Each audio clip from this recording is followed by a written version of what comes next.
part d'une commission universelle.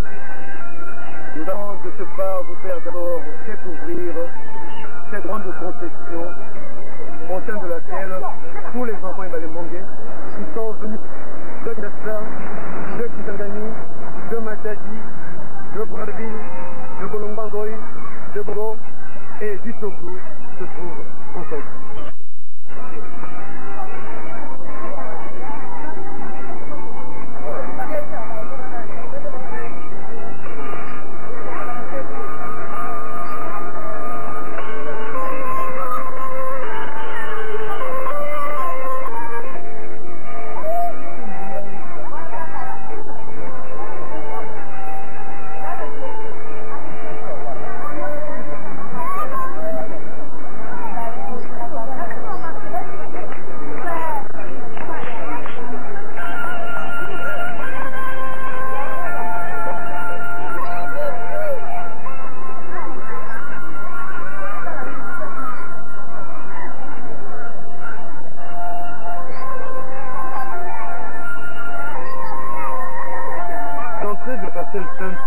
Le centre de l'hiver, je me trouve en face de Papa Nganzambe Nieli, avec un gobelet rouge à la main.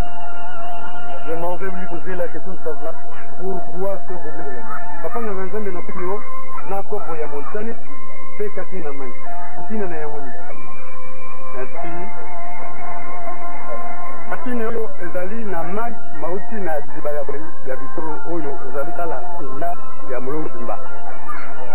Nazali gobele mpona kotoka mai oyo mauti na dibaya boyi mpona ko bifie ba yebanso bazali kokota na kati ya lopango lopa. Likaka nini mingi ndoti moko akuta libanda a charger na ye ya bondoti na kati na ye. Mpe alipoya kokota na yango na kati ya lopango lopa. Mpona kobundisa baye bazali ngati lopango lopa. Tango na kobwakela ye mana mpe loko na ye nyonso ayaki na yango. Ekulika to ekokima na nzoto ye mpe ya kokota bo lokola moto nyonso kamba na kati ya lopango. Merci. Ce pavillon nous avons devant nous renferme en fait deux éléments. Le premier module, c'est la cantine où tous ces déposent leurs chaussures ainsi que leurs sacs. Tandis que dans le second module, nous avons le musée Balembongé où Papa Mokoni Kadavubu est en train de donner aux enfants Balembongé toutes les suggestions nécessaires pour ceux qui trouvent continuer. Papa Mokoni Kadavubu n'a coupé or na mboka na misala kumona na kibasi. Bena kuti bosi enda ko bato badunia. Eni kwa kitabu. Ngai mo kunika kazi. Mbato ba mona kangai ko idingai na kitabu. Nazali mukai ya papi Balembongé na mito Balembongé na kati ya miti. Miti zali ko kambima na kati ya idini. Hawa na kuna kono na yina kazi ya Fernand. Mwote ngeli mwote Balembongé mwana ya Balembongé. Oya kwa mako kinga kunya kata mwana mwana na mpango santi oyo kubandi la kono. Kubenga ngolo kongo na mulongo mobimba santi de vivre. Ngeli akuma kunya dawa. Saka kwa yike pefuna yoba kitu basita. Ifo akura kunya la bango nguya lokola panye e kindiki na zando na kamo.